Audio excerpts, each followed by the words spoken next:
It is now or never for Penn State to make one final strong impression on a top priority target in this recruiting cycle.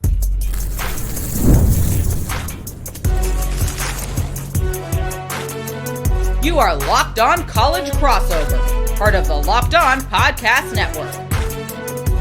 Your team every day.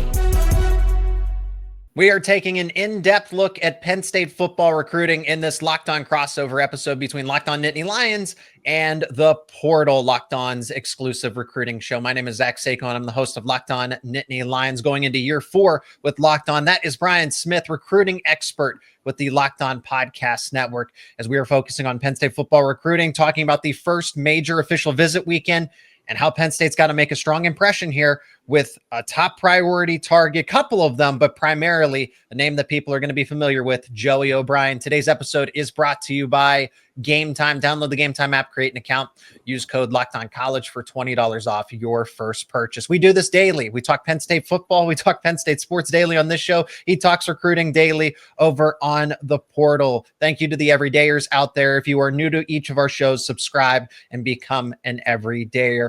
Brian, let's talk about Joey O'Brien and Khari Adams first before we get to some other intriguing prospects that are visiting this weekend, including some receivers that Penn State fans will certainly want to hear about. But initially, Joey O'Brien, with the visit that he's coming off of with Oregon, it is now or never for Penn State to make another push here to land their top priority target this cycle. I'm curious how this will go because Oregon might do the best job overall with official visits of any team in the country. So while you look at it that way, I look at it a little differently. Okay. This will probably play out over the next month and a half, because every visit he's going to go on, Penn State, Notre Dame, like Michigan, these schools know what they're doing, man. And they're still 17 years old. So even if he had committed if I'm Penn State or Notre Dame, I wouldn't have freaked out about it, literally. This is not my first rodeo, and I guarantee you head coaches like James Franklin and Marcus Freeman are not either. Oregon is unique. If you've ever even done a video tour of their locker room online, it will blow your mind.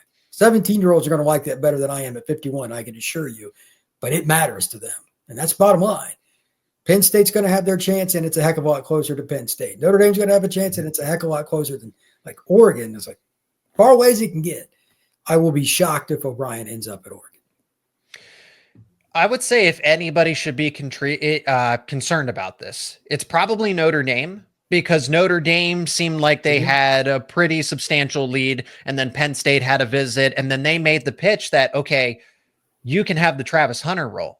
You could, but not promising it, not guaranteeing it to him, but that, hey, you have a realistic outlook. If you commit to Penn State, where we can try to carve out a path where you're playing both offense and defense, it would be safety and it would be wide receiver. That's enticing if you ask me. But Oregon, like I said, the intel on 3 is reporting that this was a really good, a strong unofficial visit. So if you're Notre Dame, you had to just go up against Penn State. And he's got official visits lined up at Penn State, Clemson, Oregon, Tennessee, Notre Dame in that order. I guess Notre Dame has the upper hand here because that's the final official visit on this list of 5, and Penn State's got the first. So that's why I say it's now or never, because you're going to have to go through 4 more official visits that almost take away from the message that you get to start off with. I don't know that Penn State wants to be in the leadoff position here.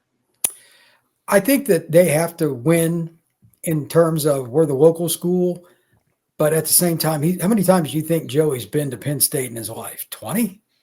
You know, I mean, he lives, 2 hours away? He's been there. LaSalle College, high school, yeah. I mean, he's a Philadelphia kid, basically.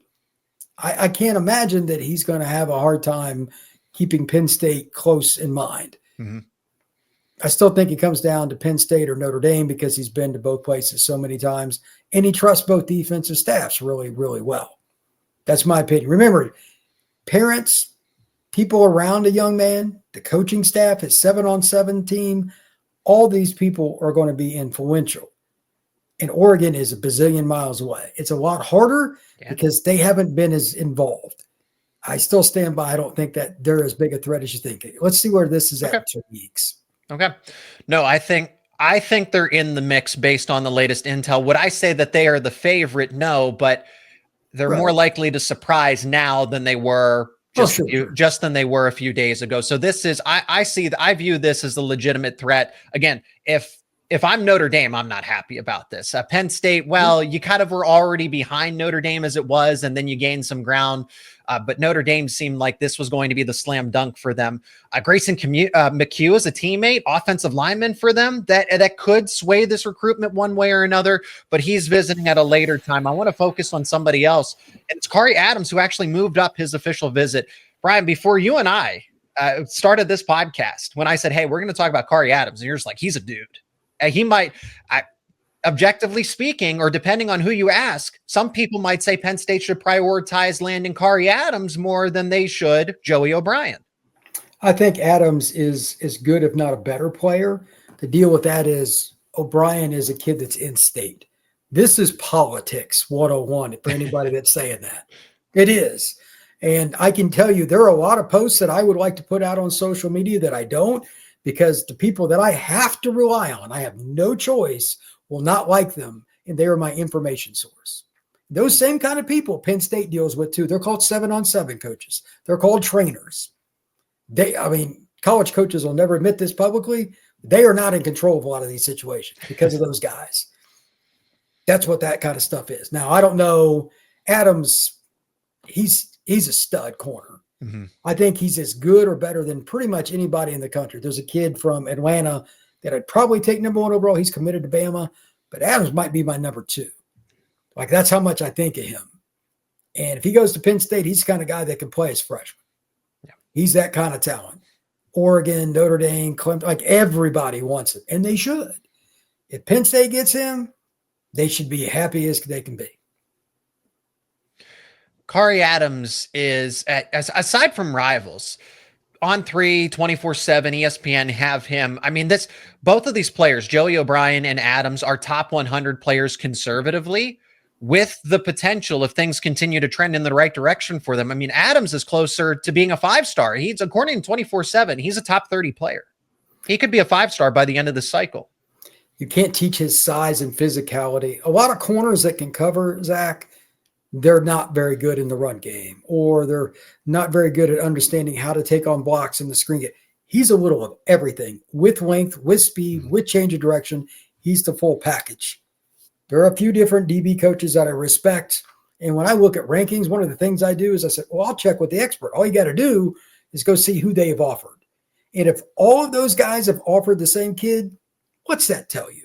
He's one of the handful that has an offer from the right. I want to leave that alone on who those guys are, in my opinion, but they've all offered him.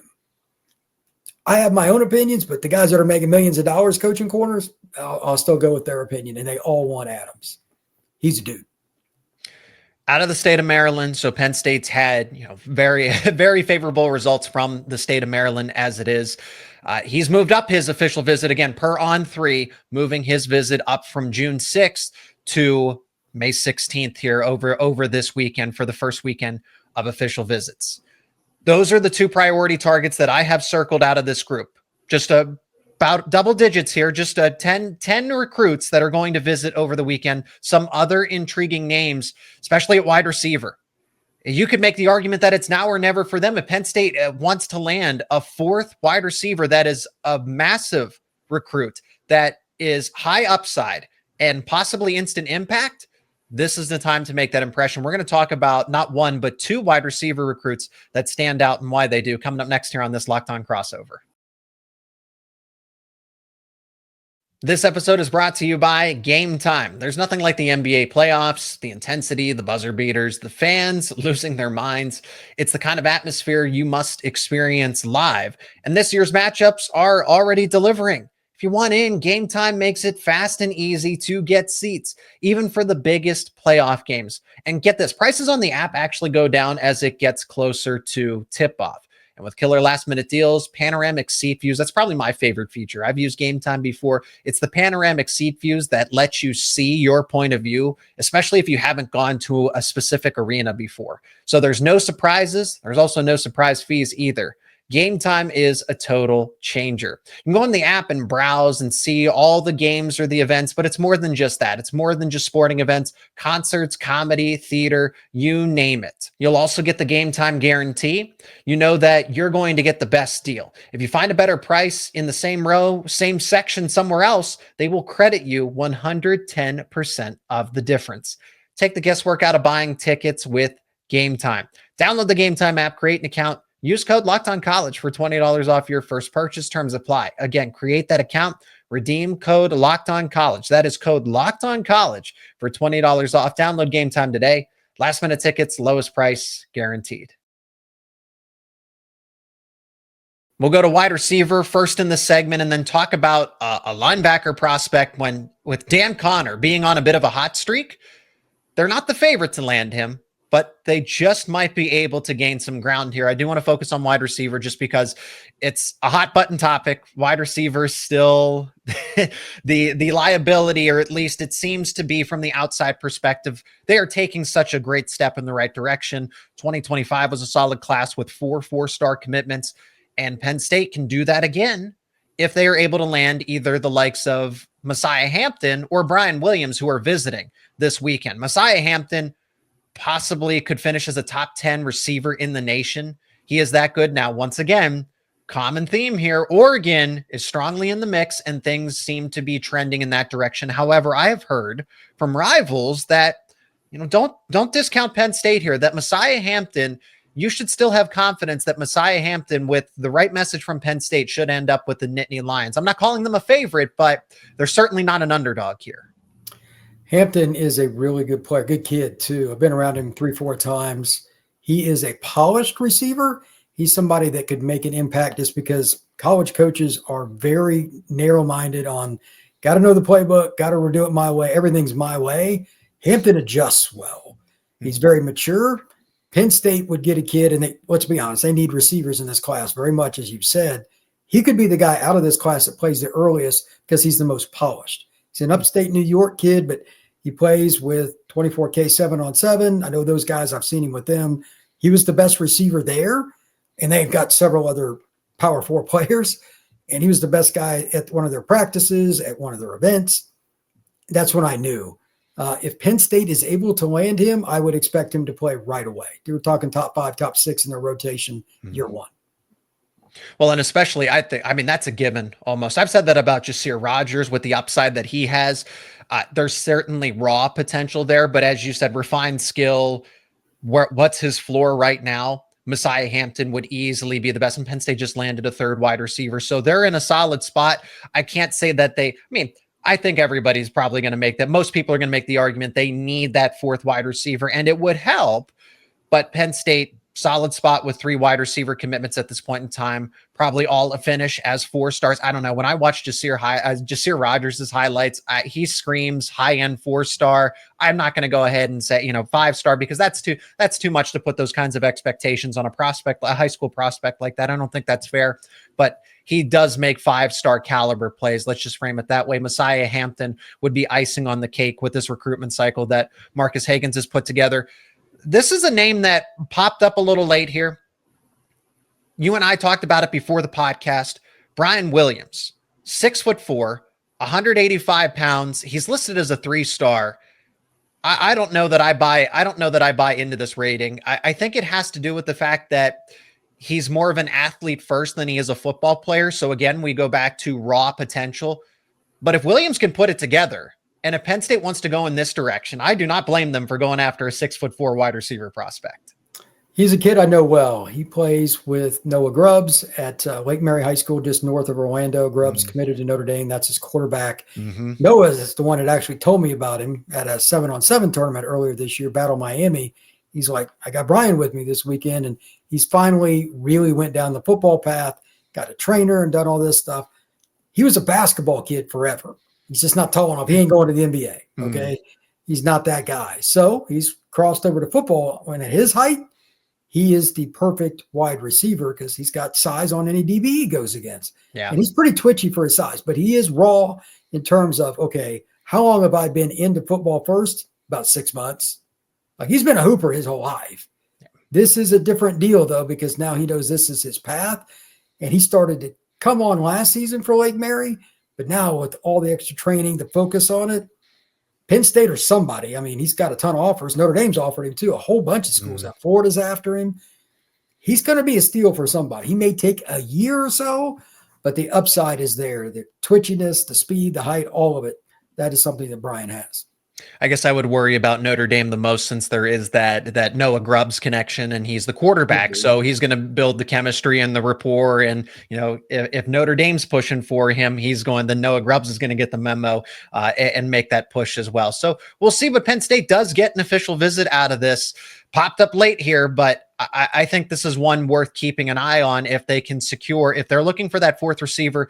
You can't go wrong with Messiah Hampton, but if you're really thinking long-term ceiling, Williams, if he continues on this trend, just might be that. Let's flip it over to the defense. Linebacker, Penn State got two of its priority targets recently, in both Terry Wiggins and Matthew Lama. These guys are severely underrated. Penn State identified them and said, these are our primary priority linebacker targets, and they got both of them. Another one here is Cincere Johnson. Out of the Ohio area, all signs are going to point towards Ohio State. So I'm not going to sit here and say that, hey, Penn State's the favorite. Dan Connor is going to be able to do the unthinkable. But obviously they're in the mix. They have a chance here, and Cincere Johnson would be one of the best defensive prospects in this class of 2026 if Penn State were to land him. He's a kid that I really like. I had a chance to meet him as well at Battle Miami, and just a great kid.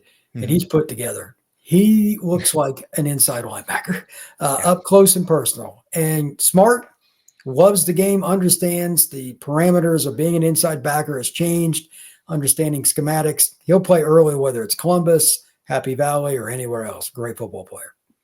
Oh, yeah. If he enrolls early, I definitely view him as somebody that would make a name for himself in the rotation, especially since Penn State right now, there is an opening for a Mike linebacker spot in the not too distant future. Penn State doesn't have, they have some prospects that, hey, I'll reserve some optimism for them just because I don't want to, just sell out on the future of what is currently in Penn State's room. But there isn't, when the baton is passed from whether that's Dom DeLuca or maybe Tony Rojas has such a great season that the NFL draft becomes something that he entertains after the season. I do think Rojas has that potential if he can stay healthy the entire season. But Mike linebacker right now doesn't really have an answer in the present. Tony Rojas is probably going to play out of position for this season. He's probably going to have to be the starting Mike linebacker, which is not his spot, but he's so versatile and so talented that he can do it. He's the weak side guy. There isn't really, Anthony Specca's there and would be the next in line, I suppose, but you don't really, like I said, you don't have that game wrecker that's there right now. So that could be a message to Cincere Johnson. You enroll early, you could start as a true freshman. It's not out of the question. I hate it when linebackers are freshmen because there's so many things they try to play with your head with the RPO game, but this is a savvy kid and he's playing good football where he's at. He's from Ohio. He's grown up with it. It wouldn't shock me if he played early. Again, Ohio State's loaded a linebacker. If he goes there, I wouldn't be surprised if he played a lot right away there too. A little different mentality. It's not just that he's a thumper and he can run. Yeah. Johnson's all the above. 6'3", 235. If there's anything that's in common with the linebacker recruits and commitments that Penn State's put together so far in the class of 2026, the common theme here is that they're all 6'3". They're all tall. Terry Wiggins is 6'3", it listed at 6'3". Matthew Lama is listed at 6'3". Cincere Johnson is 6'3", and he's got college ready size now. 6'3", 235. You give him another 10 pounds, he could be a capable Mike linebacker in the rotation. I don't know that he'd start right away. I know I mentioned that he could, but he would definitely, I think, factor into a rotation for Penn State. Those are just a few of the names. There's still plenty of others, maybe not as favorable for Penn State. I'd say it's a long shot with some of these other prospects, but hey, they're visiting for a reason. So what is the case for them? Why is Penn State bringing them up for a visit? Well, there's one defensive lineman that stands out in particular. And we'll talk about him and some of the other names coming up next here on this Locked On crossover. This episode is brought to you by WayFair. Days are getting longer, the weather's warming up, and people are spending more time outside, which means it's the perfect time to refresh your outdoor space. Whether you're working with the big backyard or a small balcony, WayFair has everything you need to make it feel more like you. WayFair's massive selection of outdoor essentials makes it easy to transform any space into your ideal summer setup. From comfy conversation sets to sleek dining tables and outdoor decor, they've got it all, and at prices that will fit your budget. Ordering furniture can be a hassle, not with WayFair. Delivery is free, and it's hassle-free even for bigger items, bigger products. Shop a huge selection of outdoor furniture online. This summer, get outside with WayFair. Head over to wayfair.com right now. That's WayFair.com, wayfair.com, WayFair. Every style, every home. So to wrap up this preview of official visit weekend, James Johnson, Isaiah Williams, talked about some of the other names, Dorian, Barney. So just to go through them a little more, quickly here. James Johnson's a defensive lineman. Isaiah Williams is an Ole Miss commit. Ole Miss verbal commit that's a 4-star that is visiting. He's a linebacker. Dorian Barney is a cornerback out of the state of Georgia, 4-star. Caden Hall is a safety out of the state of Florida. Cameron Hamil is a cornerback out of the state of Arizona, one of the top prospects in the state, if not the top prospect in the state of Arizona. Xavier Payne, an offensive tackle out of the state of Florida. So there are a lot of prospects that are visiting from the southeast part of the country. For me, James Johnson stands out the most as a defensive lineman that Penn State certainly wants to add. Defensive tackle in particular. I won't directly compare him to Zane Durant, but has similar traits to what Zane Durant is presently doing. A 3-down defensive tackle, can stop the run, rush after the passer. Very athletic for a guy that's on the interior. He doesn't just eat up space. Brian, of all the names that I listed there, is there somebody that stands out to you the most? Well, all of them are really good, but Johnson's a D tackle, and that's just a rare position. And Penn State needs that spot probably more than any other in this recruiting class, be my guess. Wide receiver, they started to build up a little bit. That would be number 2. But if you get impact defensive tackle, Johnson's extremely gifted. If you get impact defensive tackles, it changes everything. Look what Zane Durant's capable of doing in a game. When he comes out of the game, teams don't have as much to worry about. Like it changes the play calling, it changes your blocking. That's why Johnson's so coveted. He can pick any of the Florida schools, which automatically is a sign he can ball, and he's got offers from many of the other SEC schools. He's a special player athletically. I have no idea where he's going. I've talked to a lot of people about him. Mm-hmm. I have no idea.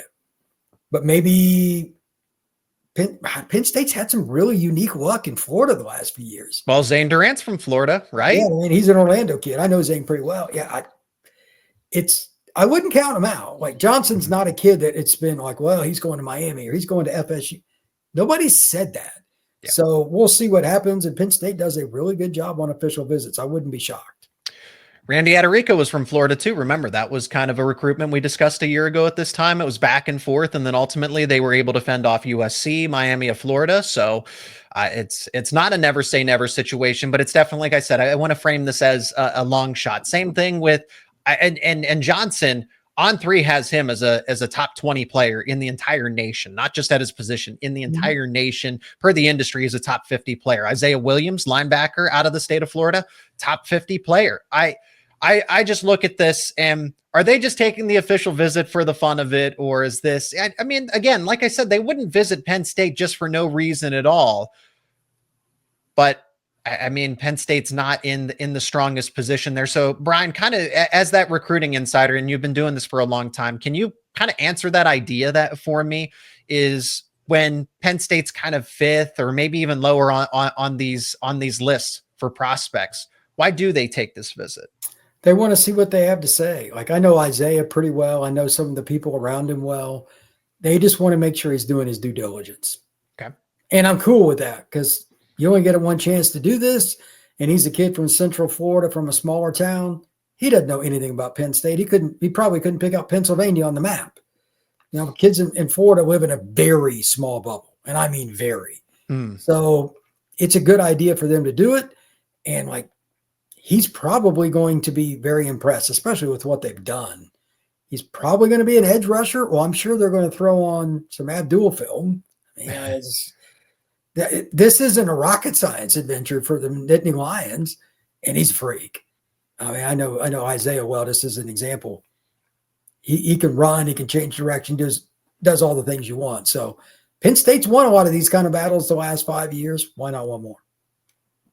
Dorian Barney is a name that I have circled because he's visited Penn State before. He was up in April.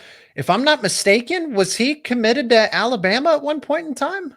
I believe so. He's from Carrollton. Yeah. He's same high school as Juju Lewis. They've got a ton of players at that program. Well, guess Colorado is very active in his recruitment at the moment. Yeah, Carrollton's big time program. I was actually up that way yesterday, and he could go anywhere. He's one of those kids that got a bunch of offers early. We, as recruiting guys, we all knew who he was. He's got speed. He's got length. Penn State would do well, but let's remember now, they've got some DBs. It's not hard to sell Penn State's defense, especially with the new defense coordinator. How hard can that be? I wouldn't be shocked. Out of all these, this might be the kid that got the best shot at, because Penn State has something to sell that they have right in front of you. They got guys going to the league. They got another one getting ready to go from corner that's from down south. He's from Alabama. He might go to the league after this next year. It's easy to sell. Barney's a kid, and like a lot of the guys from Carrollton, distance doesn't matter. They had a kid go to Colorado last year. They had a kid go to Florida State and all different places. Doesn't matter. That school looks bigger. So do not be surprised if Barney leaves the area, whether it's Penn State or not. And that was the argument that I was going to make, is that Barney has been entertaining Penn State a little more than you would expect him to. I know Brandon Arrington is somebody that you and I have discussed at length, but Penn State's in the mix, but they're not the favorite. They're not the favorite there. So if you're going to hedge this process, and Khari Adams would be somebody else that Brandon Arrington, Khari Adams, you're not going to be able to land everybody. So this is, I don't want to frame it as a consolation, but you're not losing out on much. No. If you happen to miss on Arrington, I think your preference here above all else, I would like them to see land Khari Adams in terms of that realism / I'm blanking here on how I want to frame this, but realistic plus, hey, this does seem like Penn State's punching above its weight class here in terms of recruiting. If you combine those two frames, Dorian Barney, kind of the same thing here, is that it doesn't seem realistic, but it's also, Penn State is pulling off a surprise commitment here if they're able to do it. I wouldn't be surprised. Penn State always gets a few kids like that down south. Out west now? Well, and yeah, California's the kind Darius Dixon. Yeah, that one's weird to me. Like getting a modern day kid for Penn State, that's got to be like a first. Like I don't know if they've ever gotten a modern day kid. Forget about realistic for a moment. That's not realistic. That's what I mean. Like if they got him, why not a kid from Carrollton, Georgia, or a kid from Baltimore? Those are a lot easier to me. So Penn State's defensive backfield sells itself. I bet you they get one of those guys that we've talked about today. Now that may take its course. They may commit to another program. Notre Dame or Oregon or Lord only knows where, Georgia or something. Yeah. Any of these kids, they got offers from everybody. It's not where you are in the sprint. It's where you are at the end of the marathon that matters. That's going to do it for this Locked On Crossover. Really appreciate each and every one of you for checking out the show. If you are new, become an everydayer. Subscribe to both the portal, Locked On's exclusive show devoted entirely to the transfer portal, high school football recruiting, hosted by the Brian Smith, our recruiting expert here on the podcast network. My name is Zach Seyko, and I'm your host of Locked On Nittany Lions. Thank you so much. Again, let us know your thoughts down in the comments section. Be a part of the conversation, and we will talk to you again very soon now that it is official visit season.